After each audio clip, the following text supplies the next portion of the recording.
22 سپتامبر در شهر دوشنبه با حروف کریلی و فارسی مجموعه نامه به پنشیر که هم آوازه اهل قلم تاجیکستان به جبهه مقاومت ملی افغانستان با رهبری احمد مسعود است از دست چاپ بیرون آمد.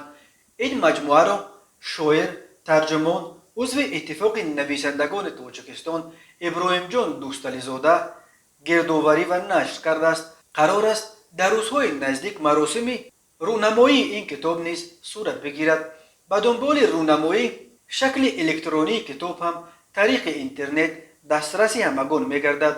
در مجموعه نامه به پنشیر اشعار شاعران تاجیک شروع از بزرگان گلرخزار، کمال نصرالله، اسکر حکیم، محمد غایب، نظام قاسم، میرنسا، استادان رستم وهابزاده، عطا میرخواجه، آذرخش، نقره سنتیان، شهریه، دولت سفر، آذر، عبدالله رهنما، اسماعیل ظفری، سلیم زرفشانفر، نورعلی نورزاد، ادیبه خوجندی تا شاعران جوان آرزو عیسی، ادیبه عزیز، طالب لقمان، بزرگمهر بهادر، بزرگمهر تاج‌الدین، ابراهیم جان دوستالیزاده، مقاله های دانشمندان و ژورنالیستان عبدالنبی ستارزاده، میرزا شکرزاده، انظورت ملکزاد، عادل ناظر و دیگران پیرامون وضع امروزه افغانستان گردآوری شده است.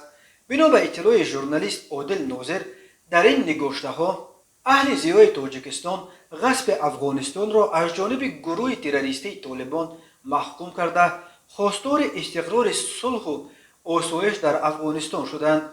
این مجموعه به نفع پیام مردم تاجیکستان به افغانستان و جامعه جهان است. عادل ناظر می نویسد نامه به پنشیر نامیدن این مجموعه به سبب نیست، زیرا طور همه آگاهی داریم پنشیر با رهبری احمد مسعود یگانه منطقه است که در برابر طالبان سقوط نکرد و نور است در جبین گرفته افغانستان جنگ زده.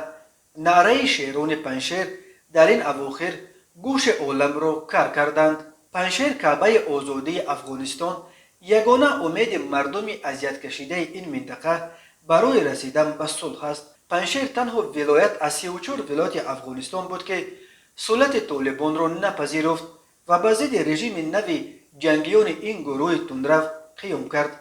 در اولهای ماه سپتامبر جنگیان طالبان برخی از قسمت‌های وادی پنشیر را تصرف کردند، ولی در رههای کوهستانی کسناگذر آن همچنان در کنترل نیروهای جبهه مقاومت ملی به رهبری احمد مسعود فرزند لشکرکش شورتیار احمدشاه مسعود باقی میماند. تاجیکستان از انگشتشمار کشورهایی است که از آغاز سلطه طالبان را نپذیرفت و پرزیدنت امامعلی رحمان اعلام کرد که اگر طالبان در حکومت آینده خود به تاجیکان افغانستان و دیگر اقلیت‌های قومی آن کشور جایگاه شایسته قائل نمایند، دوشنبه حکومت نو را در کابل اعتراف نخواهد کرد.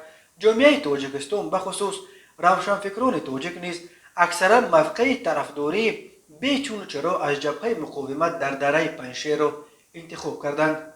شاعران تاجیک در وصف پنشیر نیروهای مقاومت و فرمانده آن احمد مسعود دهها شعر و داستان گفته آوازخوان‌های تاجیک الکی نخستین ترانه‌هایش را در این موضوع پیشکش کردند.